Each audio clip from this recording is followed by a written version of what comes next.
জলসার নামে ডেলিগেট করে মানুষ খাবে বলে, খাওয়া দাওয়া শেষ হলে ভাই বাড়ির টান মারে। জলসার নামে ডেলিগেট করে মানুষ খাবে বলে, খাওয়া দাওয়া শেষ হলে ভাই বাড়ির টান মারে। প্যান্ডেলের তলা করলি খালি আর জলসার নামে মেলা করি, জলসার নামে মেলা করি, ইসলামকে করি অপমান। না চিনি নবীর হাদিস না মানি কোরআন ভাইরে, না চিনি নবীর হাদিস না মানি কোরআন। ঈদের বাজার মার্কেট দেখো কত মানুষের ঢল, ওরে জলসার মেলাই নর নারী করে ঝলমল। ঈদের বাজার মার্কেট দেখো কত মানুষের ঢল, জলসার মেলায় কত নারী করে ঝলমল। কমিটির সাপোর্ট আছে বলে, এই কমিটির সাপোর্ট আছে বলে ধর্মের অপমান। না চিনি নবীর হাদিস না মানি কোরআন, মোরা নামের মুসলমান মোদের কেমন যে ঈমান। না চিনি নবীর হাদিস না মানি কোরআন। জলসার নামে ডেলিগেট করে মানুষ খাবে বলে, খাওয়া দাওয়া শেষ হলে ভাই বাড়ির টান মারে। জলসার নামে ডেলিগেট করে মানুষ খাবে বলে, খাওয়া দাওয়া শেষ হলে ভাই বাড়ির টান মারে। প্যান্ডেলের তলা করলি খালি ও মুসলমান, প্যান্ডেলের তলা করলি খালি, ধর্মের অপমান। না চিনি নবীর হাদিস না মানি কোরআন ভাইরে, না চিনি নবীর হাদিস না মানি কোরআন। হাসর মিজান পুরুষে রাতে কেমনে হইবে পার, পার না হতে পারলে মোদের হবে জাহান্নাম। হাসর মিজান পুরুষে রাতে কেমনে হইবে পার, পার না হতে পারলে মোদের হবে জাহান্নাম। হেদায়েতের নূর দাও হে প্রভু, হেদায়েতের আলো দাও হে প্রভু, তুমি যে রহমান। না চিনি নবীর হাদিস না মানি কোরআন, মোরা নামের মুসলমান মোদের কেমন যে ঈমান। না চিনি নবীর হাদিস না মানি কোরআন ভাইরে, না চিনি নবীর হাদিস না মানি কোরআন। জিজ্ঞাসা করিলেন নবী মায়েশার তরে, সাফিয়াকে দেখলে কেমন তোমারই নজরে। কহিলেন মায়েশা নবীর কাছেতে, দেখিতে সুন্দরী বটে মোর নজরেতে। এদিক ওদিক আমি দেখিলাম সাফিয়ার, সব কিছু ভালো গো নবীজি আমার, কিন্তু ক্ষণিক পেটে দেখি মোর নজরেতে সাফিয়াকে দেখিলাম আপনার ঘরেতে। নবীজি কহেন তবে আয়েশার সনে, কি কথা বলিলে তুমি তোমার জবানে। হাই আয়েশা ছোট কথা জবানে তোমার, কেন বা বললে তুমি জন্যে সাফিয়ার। একটু ক্ষণিক বেটে কথা সমুদ্র পানিতে, বিষাইলে বিষাক্ত হবে সন্দেহ নাই তাতে। এই জন্য মা বোনেরা হও সাবধান, পরনারী দোষ ত্রুটি দিবে না কখন।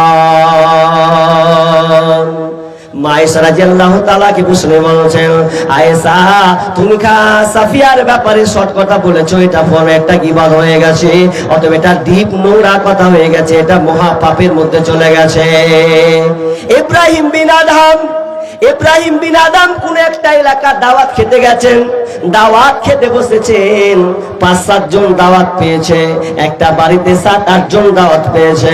এই 7-8 জন দাওয়াত যখন পেয়েছে, এরা তখন খেতে বসেছে, তার মধ্যে একজন লোক কিন্তু আসেনি, সিলেক্ট করে দিয়েছে। তার মধ্যে 5 জনের মধ্যে একজন বলছে, কি বলছে, ওরে অমুক জনা যে আসেনি, তখন একজনা বলছে ও মোটা, ওই লেগে হাঁটতে পারে না, ওই জন্য লেট হয়ে গেছে। যেমনই বলা যে লোকটা মোটা, ওই লেগা ওয়ার লেট হচ্ছে হাঁটতে। ইব্রাহিম বিন আদম সঙ্গে সঙ্গে খেলো না, মজলিস ছেড়ে চলে গেল এবং তিনি বলতে লাগলো, যেখানে গীবত করা হয় সেখানে দাওয়াত খাওয়া যাবে না, ওখানে বসা যাবে না, কারণ অন্য ভাইয়ের এখানে গীবত করা হলো। আর ইব্রাহিম বিন আদম নিজেকে বলছে, ওরে তোর কারণে আমাকে লোকের গীবত শুনতে হলো, তুই যদি খিদা না পেতিস, তোকে যদি ভোগ না লাগতো, তাহলে তোকে এখানে আসতে হতো না, আর গীবতের কথা শুনতে হতো না। গীবত খুবই মারাত্মক জিনিস, খুবই ডেঞ্জারাস। জি, কেউ যদি কাউকে বলে কালঠির কথা শুনেছিস, একটা মেয়ে কালো, আপনি কালঠি বলে দিলেন, গীবত। কারো যদি নাকটা বোচা হবে, এ বোচাকে ডাক, গীবত। আপনি কারো নাক বোচা বলতে পাবেন না, কাকে ন্যাংরা বলতে পাবেন না, কাউকে কানা বলতে পাবেন না। যদি এবার বলেন, এর নাম হচ্ছে গীবত করা। জি, এগুলো থেকে বাঁচতে হবে। গীবত কত নোংরা জিনিস, কত খারাপ জিনিস, আপনাকে আমি একটা একটা করে হাদিস বলছি, চলেন। বিশ্বনবী বলছেন, আল্লাহ রাসূল বলছেন যে কিয়ামতের ময়দানে যখন বিচার ফায়সালা হবে, বিচার ফায়সালা হওয়ার সময় তখন আল্লাহ তাআলা বান্দাকে যখন আমলটা দিয়ে দেবেন, আমলটা দেওয়ার পর সে নিজেকে আমলটাকে পড়বে, ফায়াকুলু ইয়া রাব্বি ফাআইনা হাসানাতু কাদা ওয়া কাদা। আল্লাহ, আমার যে ভালো ভালো নেকিগুলো ছিল, এই নেকিগুলো কোথায় গেল? এই নেকিগুলো তো আমি দেখতে পাচ্ছি না। আমার নামাজের নেকি কোথায়? আমার হজের নেকি কোথায়? আমার দানের নেকিগুলো কোথায়? এগুলোর নেকি তো আমি একটাও দেখছি না। তখন আল্লাহ বলবেন, ফায়াকুলু মুহিয়াত বিইকতিয়াবিকান নাস, ও আমার বান্দা শোনো, তুমি যার গীবত করেছো, যার তুমি পরনিন্দা করেছো, সেই গীবত করার কারণে তোমার নামাজের নেকি, তোমার রোজার নেকি, তোমার দানের নেকি আমি আল্লাহকে পাল্টা রিটার্ন দিয়ে দিয়েছি। সেদিন কি আফসোস করবে, আফসোস করবেন, এমন আফসোস। বিষ্ণু বলছেন, আমার সাহাবীরা বলেন, আতাদরুনা আমাল মুফলিস, অসহায় ব্যক্তিকে, দারিদ্রকে, কৃপণকে বিশ্বনবী বলছেন, কৃপণ কাকে বলা হয় তোমরা বলো। সাহাবীরা বলছেন, খালুল মুফলিসু ফিনা মাল্লা দিরহামালাহু ওয়ালা মাতা।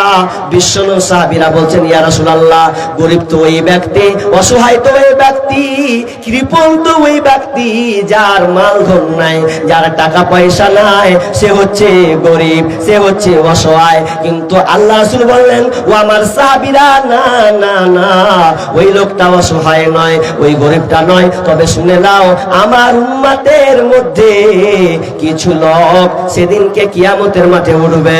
সে উঠবে নামাজ নিয়ে, রোজা নিয়ে, হজ নিয়ে, যাকাত নিয়ে, ভালো ভালো ইবাদত নিয়ে সে বিচারের মাঠে উঠবে, কিন্তু সেগুলো তার কোনো কাজে আসবে না। সমস্ত আমলগুলো সব ট্রান্সফার হয়ে যাবে।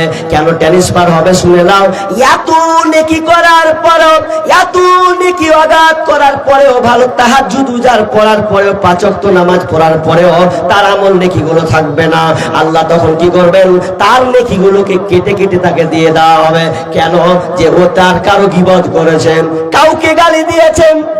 কোন নামাজি যদি কাউকে গালি দিয়েছে, কাউকে আপনার কিনা পরনিন্দা পরচর্চা করেছে, কারো জমিকে আত্মসাৎ করে নিয়েছে, জোর জবরদস্ত জমিকে কেড়ে নিয়েছে, শুধু তাই নয়, কারো উপর নির্মমভাবে তাকে হত্যা করেছে, অত্যাচার চালিয়েছে, আল্লাহ তাআলা সেদিনকে বলবে, ওরে নামাজি, যার সঙ্গে তুমি খারাপ ব্যবহার করেছো, নোংরা ব্যবহার করেছো, গালি দিয়েছো, আজকে তোমার নেকিটা তুমি তোমার ওই ভাইকে দিয়ে দাও। সেদিনকে ওর নামাজ দিয়ে দেবে, রোজা দিয়ে দেবে, দান দিয়ে দেবে, সাদকা সব কিছু দিয়ে দেবে।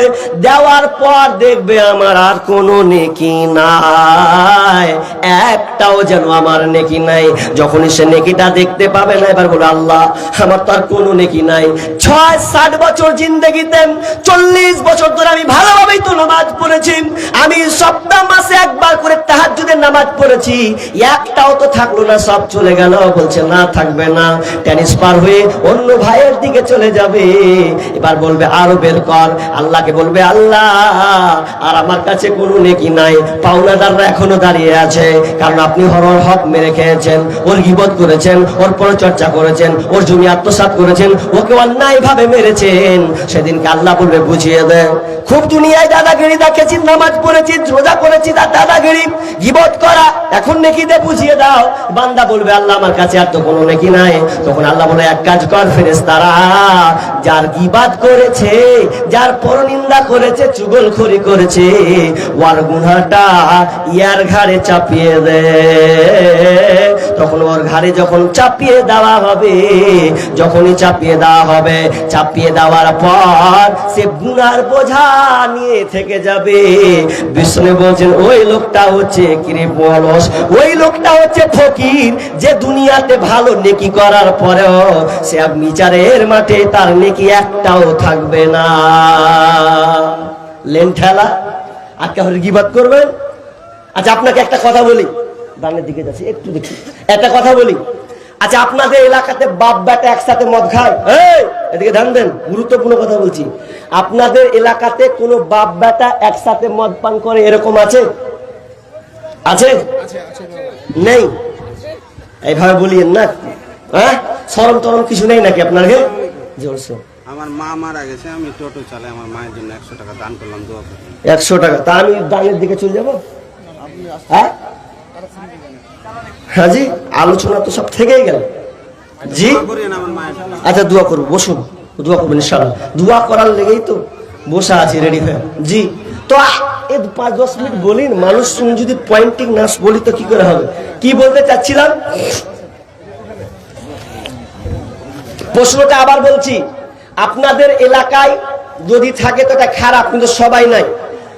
বেশিরভাগ মানুষ আমাদের মুসলিমদের মধ্যে মদ পান করে, আছে না নাই?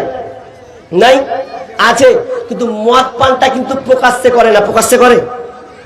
প্রকাশ্যে করে? প্রকাশ্যে হয় না, এটা ওদের জায়গা লাগে, জায়গা লাগে না? ওরা জায়গাতে বসে 4টা বন্ধু বসবে আর চানা আর দেখার কি কয় বলেছি, ওগুলা খাবে আর বোতল নিয়ে আর বসবে, ভালো জায়গায় লোকালয়ে লুকিয়ে খাবে ওরা। কিন্তু ভালো করে শুনেন, গীবাত কত খারাপ। আপনাকে উদাহরণটা কেন দিচ্ছি, বাপ বেটা একসাথে মদ খেতে গেলে একটা লজ্জা ভাব, বাপের সঙ্গে খাবো ঘরে না, আব্বা খেয়েছে আলাদা, আমি আলাদা। বাপ বেটা খায় কিন্তু একসাথে খাই না, আলাদা খায়। কিন্তু শুনেন, এর চাইতে